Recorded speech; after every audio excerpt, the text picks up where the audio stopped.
ब्रह्ममुरारिसुरार्चितलिङ्गं निर्मलभासितशोभितलिङ्गम्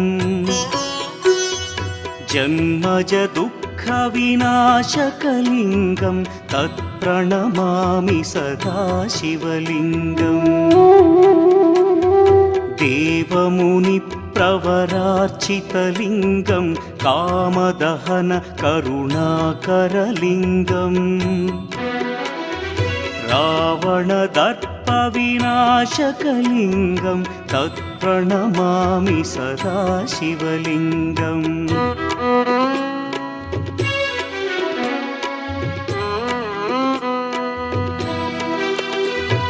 सर्वसुगन्धसुलेपितलिङ्गं बुद्धिविवर्धनकारणलिङ्गं